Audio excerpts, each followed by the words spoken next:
Jelang akhir pekan, IHSG masih mempertahankan penguatannya. Apa sentimen yang mencerahkan investor dan bagaimana prediksi pergerakannya di akhir pekan?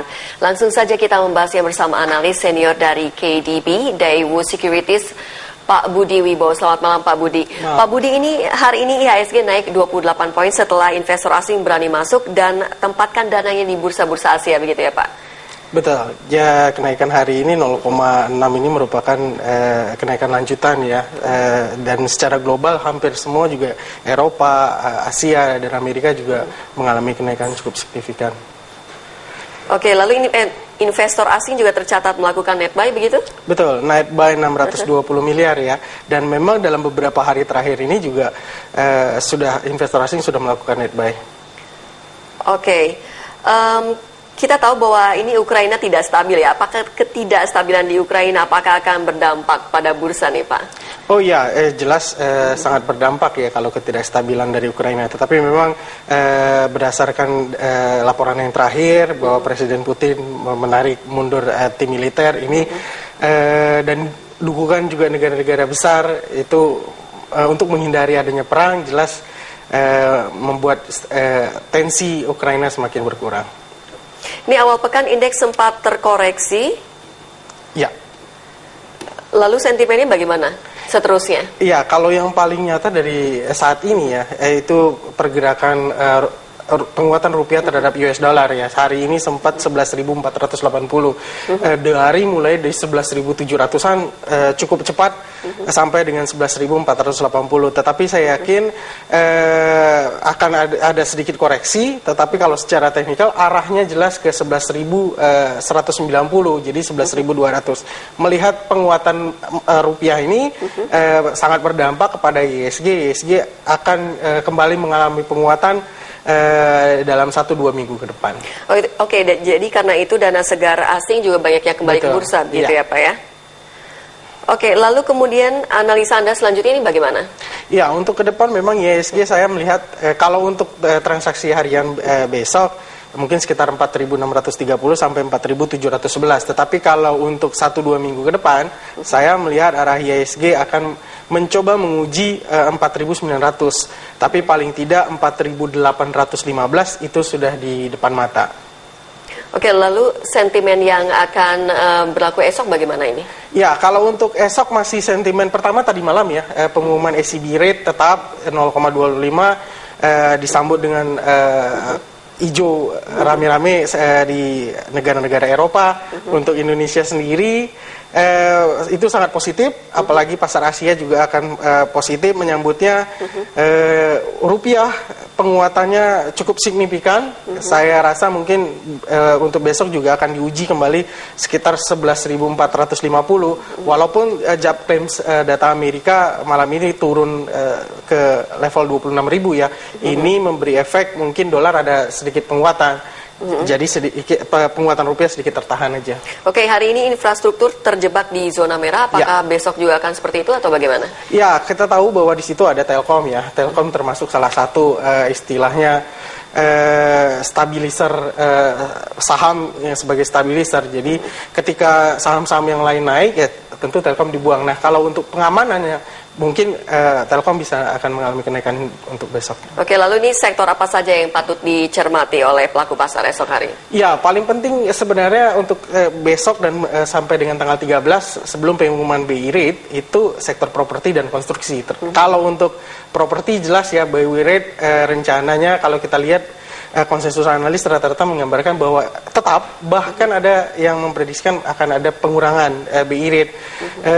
Tetapi memang paling penting balik lagi kalau kita lihat sektor properti merupakan sektor yang paling banyak turun dalam tahun 2014 ini, sehingga jadi kalau untuk masuk saat ini paling aman.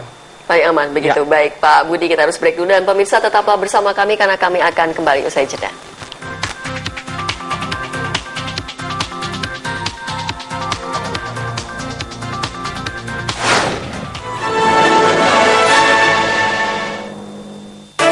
Menjadi nasabah dari Nobu Bank, dapatkan berbagai fitur gratis dengan berbagai keuntungan yang diantaranya gratis biaya administrasi bulanan tabungan, gratis biaya tarik tunai di jaringan ATM bersama dan ATM Prima, gratis biaya transfer SKN dan RTGS via Nobu Internet Banking, serta gratis biaya transfer ke bank lain secara real-time online melalui internet banking.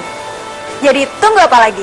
Segera aktifkan dana Anda di rekening Nobu Savings dan nikmati fitur gratisnya. Awali hari Anda bersama kami. Halo, selamat pagi pemirsa. Setelah informasi pilihan akan kami hadirkan. Jurnal Pagi, sumber informasi dan referensi Anda di pagi hari. Sampai saat ini memang belum ada aktivitas. Berita dari Siloam bahwa mereka menjual saham mereka. Jokowi ini merupakan yang paling populer di sosial media. Kedua tersangka yang diduga memberi suap kepada Rudi Rudiantini. Jurnal Pagi, setiap hari jam 6 pagi, hanya di Berita 1.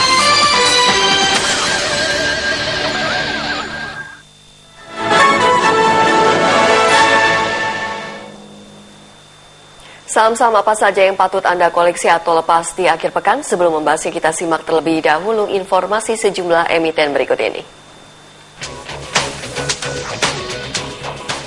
Bank Sentral Asia membukukan laba bersih tahun lalu naik 21%. Sementara PT Antam menarik pinjaman 50 juta dolar Amerika. Penjualan emas Antam naik 34% sepanjang tahun lalu. Anak perusahaan Telkom akan mendirikan gerai Indomaret Telkom. Sementara Garuda Indonesia Airlines menandatangani perjanjian pinjaman dengan anak usaha Citylink. Pendapatan Siantar Top Tbk STTP diperkirakan naik 32% tahun lalu. Siantar Top juga berencana mengeluarkan produk baru setiap tahun. STTP menganggarkan dana modal tahun ini hingga 500 miliar rupiah dan akan menawarkan obligasi berkelanjutan tahap pertama. Perusahaan gas negara akan merealisasikan 3 proyek 130,2 juta dolar. Indomobil Sukses Internasional IMAS mendapat utang 410 juta dolar Amerika. Sementara Indah Kiat Pulp and Paper INKP akan memperluas terminal logistik. Dan berikut informasi emiten lainnya.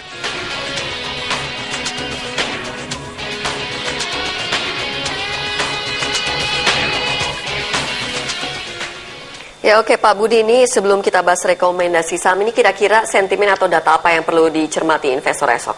Ya, untuk esok sebenarnya fokus paling besar kepada nilai rupiah. Dijaga agar tetap sampai dengan batas 11.400-an ya. Karena memang kalau sampai menyentuh sampai 11.600 lagi, cukup berat untuk bisa mencapai 11.200. Begitu ya? Ya. Oke, lalu saham apa saja yang Anda rekomendasikan esok? Ya, untuk esok ada Asri ya, ada Alam Sutra, kemudian Bank Tabungan Negara sebagai secondary banking, kemudian BW Plantation di sektor CPO, kemudian pembangunan perumahan ketika WIKA-nya sudah stuck, PTPP-nya yang berjalan. Kenapa ini Pak? Ya, karena memang dari kemarin itu saham WIKA sudah mengalami kenaikan yang cukup signifikan, anak perusahaannya akan IPO, sedangkan PTPP-nya sedikit lagging, akan sekarang menyesuaikan. Oke, sebulan lagi kita akan menghadapi pemilu begitu ya, lalu ini emiten apa yang patut dilirik?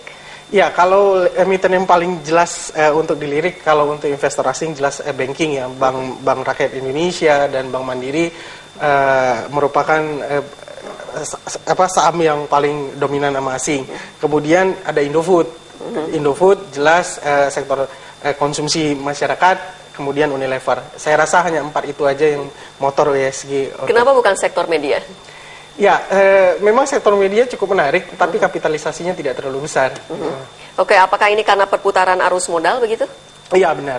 Jadi ketika perputaran arus modal ini paling besar, misalnya contoh investasi kita dengan dana 5 triliun, 6 triliun, otomatis kapitalisasi yang terbesar yang jadi sorotan. Oke, lalu ini prediksi IHSG esok bagaimana dari level support dan resistance? Ya, untuk level support itu 4.630, sedangkan resistannya 4.711. Soal tenaga kerja, data tenaga kerja Amerika bagaimana ini? Ya, soal data tenaga kerja ini turun ke 3 bulan terendah ya, 26.000 menjadi 323.000. Nah, ini sebenarnya sentimen negatif buat rupiah, otomatis US dollar berpeluang untuk menguat. Tetapi karena ada ECB rate, itu bisa menutupi. Oke, sentimen negatif buat rupiah. Jadi perkiraan rupiah ini bagaimana, akan menguat atau melemah? Tetap jalannya tetap menguat ke 11.200 target selagi belum menyentuh 11.600. Apakah dana asing yang masuk ke bursa bisa mencapai 1 triliun lagi? Lebih dari 1 triliun lagi, karena betul-betul sekarang hampir tiap sehari-hari udah 500, 300, 500, dan hari ini 620. Lalu untuk saham properti, apa yang Anda rekomendasikan? Yang utama kalau lihat secara volatilitas ya, itu ada LPCK ya. LPCK merupakan saham sektor properti yang paling tinggi volatilitasnya, dan ini akan mengalami kenaikan yang paling tinggi biasanya. Kemudian kalau untuk sektor properti masih ada ASRI yang harganya juga tidak terlalu tinggi, tetapi memang pergerakan ASRI tidak selincah LPCK. Apakah ini karena kinerjanya? Karena kita tahu Lippo Cikarang ini lagi ekspansi di mana-mana begitu ya Pak Budi? Ya betul, di samping itu memang sentimen investor melihat bahwa ekspansi yang dilakukan merupakan model bisnis yang baru. Oke, boleh kita bahas lagi, jadi ini prediksi IHSG berapa kisarannya? Kalau untuk harian besok 4.711. 4.711. Baik Pak Budi, terima kasih atas informasinya. Sama-sama. Ya. Ya pemirsa, sampai di sini kebersamaan kita dalam Money Report. Anda bisa mengakses informasi bisnis terkini di website kami di berita1.com. Anda juga dapat mengirimkan informasi dan saran ke email kami di news@berita1.tv atau follow kami via Twitter, Facebook, dan YouTube. Saat lagi kami akan menghadirkan program News Update dan Jurnal Malam. Saya Rima Safira mewakili rekan Ade Mulya undur diri. Sampai jumpa.